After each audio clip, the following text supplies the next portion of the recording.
Ya, soalnya apa ya? Untuk kalau udah kayak masuk SNMPTN terus ditolak, SPAN PTKN ditolak, PMDK ditolak, pokoknya udah daftar berbagai cara tapi ditolak itu pasti untuk memulai ke SBM, UTBK itu udah mulai minder. Yo, what's up everyone, balik lagi. Ini adalah serial dari Tanyain Kampus episode yang kedua. Dan kali ini saya bersama kakak yang berbeda lagi kan, kakaknya. Dan kali ini saya akan membedah dan membongkar lagi tips dan trik dan apa yang ada di dalam kampus kakak ini. Oke, so let's on the podcast.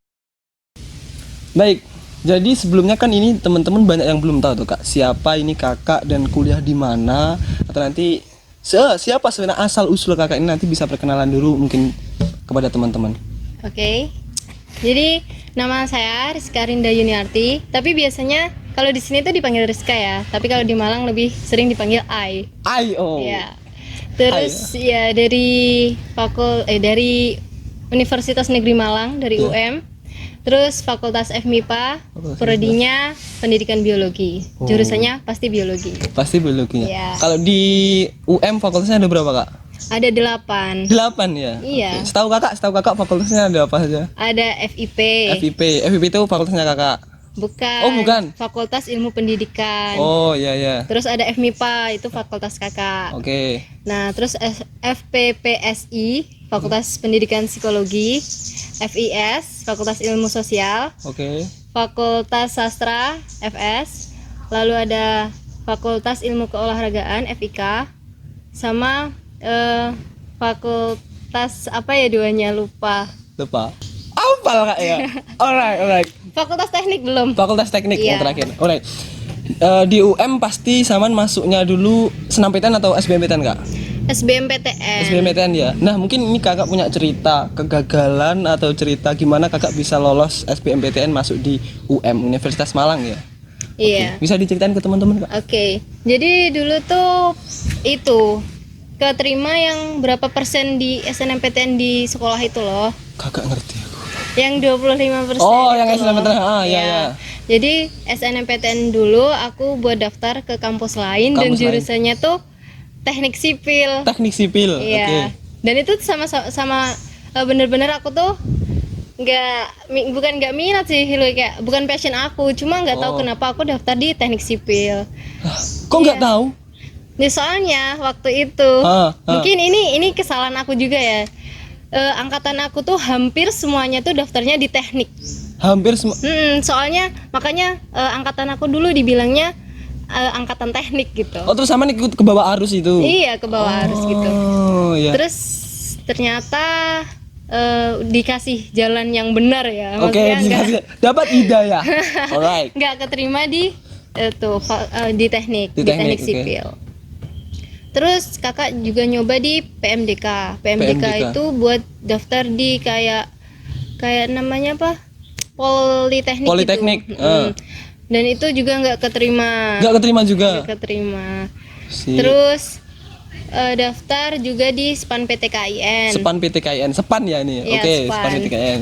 Nggak diterima juga. Nggak diterima juga. Iya. Daftar SPAN di mana kak? Di IAIN Tulungagung. Tulungagung. Sama Winsuka. Anjir, ya Tulungagung nggak keterima. Iya. Sama. Oke, next.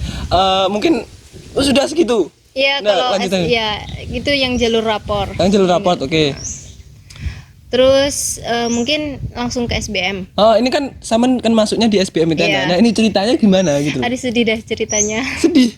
Kok bisa sedih? Iya, soalnya apa ya?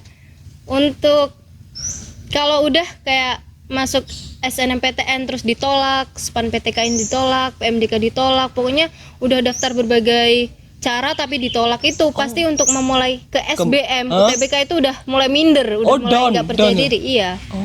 Jadi kita tuh harus kayak nemuin orang yang bukan orang sih, diri kita sendiri yang bakalan, ayo kamu tuh pasti bisa kayak gitu kan. Dan sama nemuin itu kak ya? Iya, nemuin. Oh shit. Sebenarnya apa ya? Orang tuh semua orang tuh pintar. Iya. Cuma karena dia nggak yakin sama diri mereka sendiri, mereka tuh takut memulai gitu. Emang Sama memulai kayak itu sulit. iya, sama kayak aku dulu tuh, aku tuh udah dari awal kelas 12 tuh kayak aku pokoknya nggak mau SBM, ternyata jodoh aku di SBM Malahan, gitu. Kak, ya? Iya Oh, gitu. itu perjuangan untuk mendapatkan diri bahwa aku bisa ini, aku bisa untuk memulai ini tuh perjuangannya aku tahu itu sangat tidak mudah. Mungkin bisa diceritakan Oke. atau tipsnya biar teman-teman juga untuk yang sedang mengalami saat ini mengalami seperti itu nanti bisa bangkit lagi mungkin. Jadi tuh dulu ya kan udah nggak keterima, tuh awalnya emang biasa, terus tiba-tiba tuh kayak nggak ada harapan gitu kan, udah mulai down dan kayak cuma bisa belajar gitu, kayak aduh aku kalau nggak bisa SBM mau gimana gitu, kayak harapan tuh kayak udah nggak ada aja gitu. Ya udah Pupus gitu udah ya. pupus gitu, ya udah belajar itu benar-benar, padahal tuh udah sekolah udah off ya, Oke, off, tapi alright. belajar di bimbel gitu kan, itu mulai jam 8 pagi sampai jam 5 sore, jadi tuh kayak sekolah double gitu loh, kayak belajar aja terus, dan itu setiap hari selama berapa ya, Tiap hari. iya tiap What? hari beneran. Jadi kayak kalau nggak ada yang motivasi ya, kalau nggak ada motivasi tuh bener-bener udah berhenti aja gitu maunya. Itu yang memotivasi Saman dapat dari orang lain atau memang diri Saman sendiri yang memotivasi? Ya awalnya dapat dari orang lain. Dapat dari orang lain lah. Ya dari teman-teman, alhamdulillah banyak yang support gitu, kayak Right. ayo pasti bisa gitu kan. Soalnya gini, nilai raport itu nggak bisa ngejamin kamu masuk ke PTN yang kamu inginkan. Benar. Kayak aku dulu tuh kayak orang-orang juga nggak nyangka, aku tuh emang nggak pinter-pinter banget, tapi maksudnya nilaiku nggak bagus-bagus banget gitu loh, tapi juga nggak jelek-jelek banget, jadi tuh orang-orang tuh kaget kalau aku nggak keterima gitu. Saya pun juga kaget. Ini di sini saya kaget. Basically ya kan Kak Rizka itu di IPA 1 ya. Dulunya Iya, IPA 1. IPA 1 dan IPA 1 sendiri, sedangkan di SMA dulu berapa, Kak? Cuman satu kelas. 19. Cuman 19, sedangkan yang lain 42. Kan sudah memang pilihan di antara orang-orang terpilih, you know, Kak. Tapi kok ternyata memang seperti itu ya. Iya, tapi apa ya, dari tertolaknya kita tuh kita jadi Oke. membuka mata gitu loh. Oh, ada hikmah di balik itu semua. Iya, benar. Oke. Ada satu quotes yang bagus banget nih. Iya. Gini, patah hati atau maksudnya segala sesuatu yang melukai hatimu itu juga dapat membuka matamu. Itu bener-bener kayak kalau kita disakitin tuh pasti kayak kita jadi sadar akan sesuatu, itu pasti. Bener itu. Gitu. Quote of the day ya. Next, dan ini yang mau saya tanyakan terkait untuk kondisi yang saat ini juga, Kak ya. Terkait saat ini juga. Ini menurut Kakak saja. Kita yang masih berjuang untuk mendapat kampus dan sedangkan kondisinya saat ini seperti ini, itu enaknya gap year dulu atau tetap berjuang? Kalau itu ini saran dari aku ya, itu tetap tergantung pribadi masing-masing. Ada orang yang gap year tuh emang alasannya emang pengen kerja dulu atau ingin memantapkan hati. Aku misal dia ingin belajar lebih lagi gitu loh sebelum masuk ke kampus atau prodi yang dia inginkan gitu. Oke. Nah, tapi kalau dia emang udah yakin, ya udah langsung aja kuliah gitu. Soalnya ya Pak, kalau menurut aku ya kuliah itu meskipun banyak banget tugasnya, tapi tuh asyik gitu. Asyiknya tuh kita bisa itu loh, ngebuka pikiran kita banget gitu, kayak kita mau berekspresi seluas kita gitu, kayak ayo gitu. Kalau pengen merealisasikan sesuatu juga ayo gitu kan. Kalau di sekolah itu masih kayak ada batasan, ada apa-apa gitu kan. Masih ke aturan-aturan yang membatasi kita masih ada. Iya, masih ada. I know itu. Kalau kuliah tuh kayak pikiran tuh langsung Yes. boom gitu. Nah, las-lasnya kreativitas memang diberikan kepada kita semua ya. Oke. Ini menurut sampean juga kan ada kan memang teman-teman itu yang masuk kuliah kan tujuannya berbeda-beda pasti. Setiap individu untuk masuk kuliah tujuannya beda-beda. Ini ada teman yang tanya kepada saya itu, gimana kalau saya itu masuk kampus hanya untuk mencari relasi dan komunikasi yang baik karena impian yang saya ingin tuju. Menurut itu benar atau salah? Pertanyaannya gitu, itu benar atau salah? Oke, langsung saya tanyakan kepada kakak saja gitu. Kalau untuk cari relasi doang sih apa ya? Mungkin bisa aku bilang salah ya. Bisa kebilang salah. Iya. Oke. Soalnya kalau cari relasi doang nggak usah kuliah juga bisa gitu loh. Kan maksudnya bukan hanya kuliah gitu loh. wadah kamu. Wadah untuk mencari relasi itu. Oke. Kalau mau kuliah, saran aku sih kamu juga harus berkembang di sana. Kalau cuma relasi doang, buat apa gitu? Kayak kamu sekarang punya sosial media, Alright. kamu bisa cari relasi dari situ dong. Benar. Kamu punya kayak organisasi apa, ya udah ikut aja kan, itu juga Komunitas gitu kayak. itu kan juga cari relasi kan namanya. Tapi kalau masuk kampus buat cari relasi doang itu kurang banget gitu loh. Kurang. Sayang banget. Sayang ya, menyayangkan kan itu. Oke. Semisal ada teman-teman yang mau masuk di UM nih. Peluang masuk atau jurusan yang oke atau yang besar untuk peluang masuknya itu menurut kakak apa? Apa ya, kalau peluang itu kan tetap kebijakan kampus ya. Oh, tetap kebijakan kampus. Tapi kalau banyaknya yang diterima itu masing-masing fakultas punya kriteria tertentu. Kayak pernah baca tuh kayak di manajemen itu Oke. tuh ada 100 yang diterima, itu kan lebih banyak dari fakultas ekonomi yang maksudnya dari jurusan di fakultas ekonomi gitu Iya, loh. iya. Terus kayak di FMIPA itu matematikanya menerima kalau nggak salah lebih banyak juga daripada jurusan-jurusan di FMIPA kayak gitu. Bingung. Oke. Cuman ini ya nggak make sense sih ketika ditanyakan. Sama kan nggak lolos nih di senam PTN. Iya. Cuman ada teman-teman yang mau masuk di senam PTN ini melihat dari kegagalan sampean nih, kan pasti membuka mata kita toh dari semua itu. Nah, kira-kira kalau rata-rata raport dari analisis sampean yang sudah menggagalkan itu berapa sih Kak untuk masuk senam PTN di UM? Oke. Rata-rata itu juga tergantung kampus mana yang mau kita masukin. Oh, masuk kampus Iya. juga ya. Soalnya kampus tuh punya kriteria tersendiri. Kayak aku nih, aku dulu tuh kalau nggak salah rata-ratanya 89. 89 Iya, ya. 89. Rata-rata 89 Iya, ditolak. 89 itu ditolak. Karena mungkin terlalu tinggi juga gitu. Itu pilihan aku. Oke Kak, jadi menurut sampean itu kalau kita kuliah itu lebih mentingin prodi atau lebih mentingin kampus untuk prospek ke depan? Kalau aku sih lebih nyaranin mentingin prodi. Soalnya prodi itu lebih ke apa yang kita suka gitu loh, pelajaran apa yang kita suka. Maksudnya minat ilmu apa yang kita suka Oke, gitu. oke. Misal nih aku kan suka biologi. Ya. Jadi aku tuh harus milih jurusan atau prodi yang sesuai sama minat aku gitu. Kan ada yang nih misal biologi, suka biologi. Aku masuk matematika. Kan itu kayak Oh ya paham. nggak paham, make paham. sense gitu Nggak make kan. sense, ya. Jadi terus kampusnya itu buat misal nih udah fix ya aku Ayo, mau udah di fix. biologi. Terus aku bakal biologi yang bagus mana ya gitu. Bukan gini kan. Misal aku milih kampus. Jurusan apa ya yang bagus, kan bukan kayak gitu. Oh, tapi kebanyakan mindsetnya kan gitu. Iya, soalnya apa ya? Kalau kayak gitu nanti kamu bakalan nggak enjoy selama kuliah, soalnya belum tentu jurusan yang kamu pilih itu. Dan mungkin ini yang membuat mereka kebanyakan di luar sana itu salah memilih jurusan apa karena faktor seperti ini ya? Iya, Mereka milih kampus dulu baru nentuin apa ya jurusannya sing apik. Iya, menurut aku sih gitu. Kalau nggak gitu, apa ya?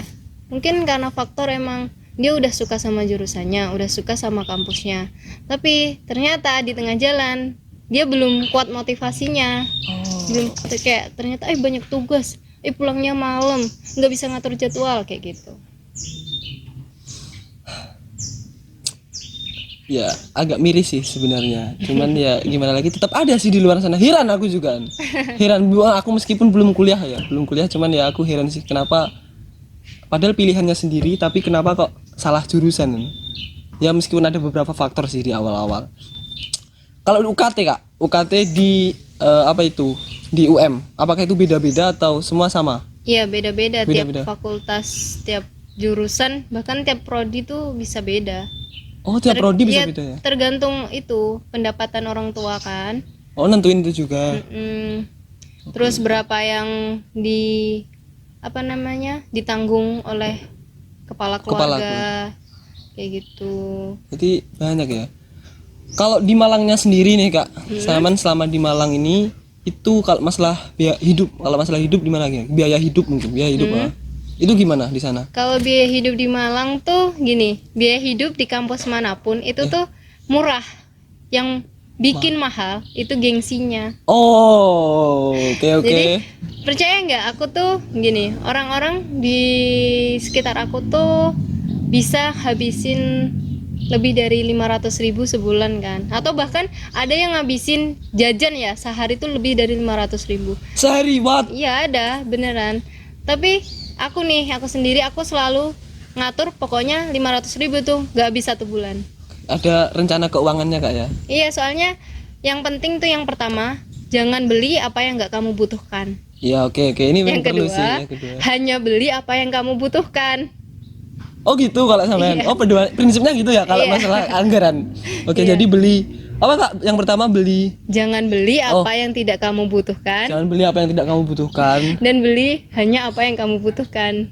Berarti kita nggak ada keinginan tidak terpenuhi dong Kak. Kan setiap manusia pasti ada hawa nafsu kan. Dan pasti ada kok ingin iku ya. Memang benar itu memang tidak terlalu butuh. Cuman kan kita harus tetap ada kayak apa yang effort kita, terus kita ingin itu mungkin sebagai reward for myself mungkin. Ya itu bagus sih. Cuma kalau aku tuh kayak gini, kalau mau beli sesuatu ya, aku pasti kayak nunggu 1 minggu dulu. Kalau dalam 1 minggu itu aku masih pengen, Oke. berarti itu emang Butuh. Tapi kalau dalam seminggu itu udah nggak aku pengen, berarti ya udah tinggalin aja gitu. Ternyata itu bukan suatu kebutuhan atau keinginan yang mendesak gitu. Nih tips keuangan buat mahasiswa ya, oke. Saya penting sih Kak mengenai masalah keuangan itu, terutama seumuran saya dan seumuran Kakak itu banyak yang masih finansialnya itu murat-marit katakanlah, benar nggak? Iya benar. Oke, jadi biaya hidup kalau di sana ya sebenarnya murah sih ya, sebenarnya murah, cuman gengsinya yang mahal. Oke. Nah dari semua itu nih Kak, sama ada ndak tips dan trik bagi teman-teman yang mau masuk kuliah di UM atau dimanapun? Buat teman-teman nih, sama ada nggak tips and triknya? Oke, mungkin tips and tricksnya ya. Yang pertama, jangan down dulu. Jangan merasa kamu tuh udah yang paling terpuruk di dunia ini gitu. Oh, Kan banyak ya kayak gitu ya. ya benar. Kamu tuh sedang dalam masa yang harus berjuang gitu loh. Emang masuk kampus itu nggak gampang. Tapi bukan berarti ketika kamu udah masuk kampus mempertahankannya tuh juga gampang gitu. Ternyata sulit juga mempertahankannya. Jadi kalian tuh harus benar-benar nata niat kalian gitu, kayak aku tuh pengen masuk kampus ngapain sih? Apa cuma biar nggak malu aja, biar nggak ada yang hina atau gimana gitu. Oke. Kalau kalian nyamannya kerja ya udah kerja aja, nggak apa-apa. Kalian bisa belajar dimanapun. Ketika kalian bertemu orang baru tuh kalian juga bisa belajar apapun itu gitu. Terus yang ketiga mungkin perbanyak memperbaiki diri lah. Oke, memperbaiki diri ini penting nih. Ya memperbaiki diri tuh banyak kan, bukan cuma kayak jangan cuma kayak fokus kepada fisik, tapi juga fokus kepada kecantikan otak. Kecantikan hati. Oke, ini loh. Ini penting, oke. Gitu. Benar. Ya udah sih itu aja sih poinnya. Tiga poin itu ya. Ingat baik-baik loh ya.